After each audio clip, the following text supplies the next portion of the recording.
About the facilities here and everything. Yeah, it's really nice.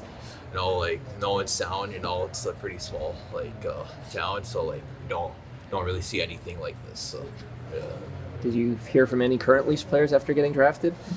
Yeah, like Matthews or Tavares, it was exciting, seeing their texting me and stuff. So yeah, they just wanted to welcome me and being part of this organization. So yeah, I was pretty pumped. Yeah, when you look down and see that on your phone, what goes through your mind? Well, a lot of things, they're pro players. I've watched them growing up. So for them to reach out to me and congratulate me, it means a lot. Awesome. Thanks, Gary. Yeah. Pleasure, Eric. Thanks. Gary, what led the decision to keep Easton? So, Austin is still off the ice. Yes, too. off the ice this week. Well, he's played over 100 games the last couple seasons, Right. so it was more just allow him to have a bit of recovery time, a bit of downtime. He's going to have a big few months here coming up, and allow him to train, more importantly, off the ice right now, put on some of the weight that he's lost through the season, and just get some rest. What have you made of his progress in the time you've known him? I think he made a big jump this year. He's a great kid. The intangibles that he brings, he plays with a lot of passion, a lot of drive. But just in terms of the way he played and conducted himself as a leader and an impact player, especially in the Memorial Cup, produced, led the team, and the habits that he needs to play pro, we saw improve in the latter half of the year this year as well. What's know the he'll next play step pro. for him? What do you want him to focus on to make that leap?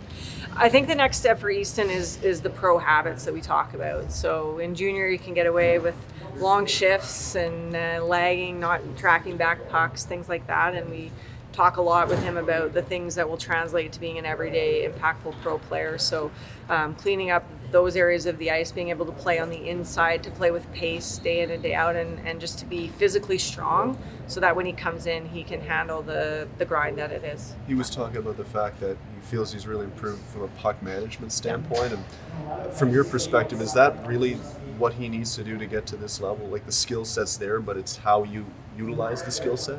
Yeah, he has an NHL skill set. I do agree it is puck management. It's, what do you do with the puck at both blue lines, and, not turning pucks over in soft areas of the ice, being able to drive deep, take the puck to the net, and then hound and hunt the puck, which he does really well, but in junior he could turn it on and off when he wanted to. And so I do think over the latter half of his season this year, we saw a real big improvement that way. How close to NHL ready do you think he is? Time will tell. I guess that's the question that we all are asking ourselves. But the money's on him that he'll be fit enough and prepared enough. The experience to be able to step in and play will be. We'll see probably very quickly when camp starts. What did you think of Parsons and Halakar, that fight? What goes through your mind when you see that? Oh no! Honestly, we don't want guys to fight in development camp. We talk about it. We want you to compete, but no one needs to get hurt. And but those two, that's what they do. It's part of their game, and I think the opportunity arose there where it came up. And so we talked to both of them, and they were fine with it afterwards. Obviously, you don't want to see it, but the game is full of emotion, and you kind of at the same time are happy to see guys playing with emotion and passion that want to make an impact. So there's a fine line to walk, and I'm sure we won't see it again. What have you made of Ben Danforth's progress? Well, Ben has just continued, similar to Easton, to improve. The thing I've noticed is his game is starting to calm down. He's a great skater. He moves as well as anyone on the ice here. Sometimes he tries to do too much when he plays in the OHL and with Oshawa. And we've just been talking to him a lot about taking the time to play calm, getting inside lanes to block shots. He's spent a little bit of time with Chris Tanev this summer already, and I think that's a big influence on him, just watching day in and out how Chris carries himself. You talked a lot about, too, working with Jake Muzzin. What's it been like to have someone like that on your staff?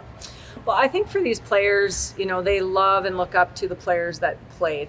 And anytime a guy like Jake Chris, Kyle Clifford is around as well. When they talk, the players listen, and they've been through it. They know what it's like, and they bring a lot of wisdom and experience that they can still relate to. So just having those guys around gives an impact that you can only do if you were really a player, and I think that's the special part of it. Is Mark Giordano sort of pitching in that area for this team now? Or? Yeah, Mark's been around. I'm not sure what he's worked out with Tree in terms of moving forward with a role, but he certainly knows the organization. He's been around, and I think is interested in the coaching and development side of things. So we're picking his brain. I mean, I've known Gio for a long time, and again, he's another guy that brings however many years of NHL experience to the table. Yeah. Victor Johansson's put on some weight, as you could probably see. What have you Yeah. made of Yeah. the difference between him this year and last year? He has really improved. He put on about 20 pounds, I think, over the last year or so. He said to me today after the fight, "Oh, I've never seen that before on the ice." And I said, "Well, welcome to the NHL." And a big smile on his face. And if you know Victor, he's always got a big smile. He plays with a bit of a mean, nasty streak, but often, they're not fighting over in Sweden like that. So he again, his game has calmed down, but he's an elite skater. He made some really nice plays out there today with the puck and continues to have more and more composure. He'll play professionally with the SHL and Lexan this year, and look to, we really like him. What have you seen of Luke Haynes' development? Yeah, Luke was at our camp a couple of years ago, and then obviously played with the Marlies last year. We think he's a smart, crafty player. He has the opportunity to make an offensive impact. It's going to be, can he play with pace, and what are the other aspects of the physicality and being able to be a good defensive, reliable forward as well. But he brings something offensively that we like in him. You've won at many levels. Cowan's Memorial Cup champion, and Owen Michaels won NCAA. What's the Yeah. value of that winning mentality when people like that come into the organization? Yeah, I think when you win, it's something that you can't teach. You go through a grind of playoffs. I've never been through 7-game series repeated, but Olympic games and just the grind of getting there, and then being able to win and take it over the top like that. Those are things that stick with you as an athlete and as a person forever, and that you can never teach anyone. So whenever we get people in here that have won, we know that's a quality that we can't give them, and that is special, that they have an advantage of over anyone else. Do you think there's a mental aspect, Haley, to winning? As you said, maybe you didn't go through 7-game series, but Yeah. you're dealing with the emotions mentally of semifinals gold and handling those pressure moments. Yes, I think winning is 90% mental, because everybody's pretty equal physically, and so it's the ability to grind day after day after day, and then be able to have that performance on demand when it matters the most. That's a really hard thing to do. You guys see it every day. So when you can get over the hump, I think winning breeds more winning. And you've seen it with Florida, and just the confidence that they have. It's the same, I think, at any level in any sport. What are you doing with these guys off the ice? Obviously, we see the on-ice stuff, but off the ice to work on the mental side of the game. Yeah, we had a session last night on managing pressure and performance, especially here in Toronto. Just some of the unique things that players this age go through, whether it's social media, family, the jump to pro, and the expectations of when you come to Toronto and play for the Maple Leafs. So things like that. We've had them interact with a lot of different players. Wendell Clark was in to speak. We've had Craig Berube address the group. Mark Giordano will be talking to the guys. Tomorrow we brought in a world-class horse trainer to to spend a couple hours. Actually, we brought in a wild colt, a wild horse, to talk about how you manage emotions and how you go through handling pressure in tricky situations, actually using a horse. So it's going to be interesting. I can give you more tomorrow, but Will the horse be on the ice? no, the horse will not be on the ice, and no one will be getting on the horse. So, but it was kind of an idea that Danielle Goyette and myself were talking one day about it, and then of course Shane Doan, being from the farm, thought it was great too. So we all think it's a good idea, but I'll let you know tomorrow if it works or not. Can you mention the name of the trainer? His name's Jeff Davis. He's coming up from Oklahoma. Is there less on-ice sessions this year, it feels like? Is that a conscious decision, or what went into that?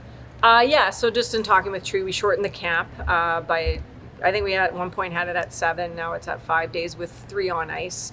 a little bit more off ice stuff going on. And I guess, you know, you can kind of go either way with it. Coming out of COVID, we had a lot of on ice stuff. We wanted to see what the players were doing and had done in, you know, the time off.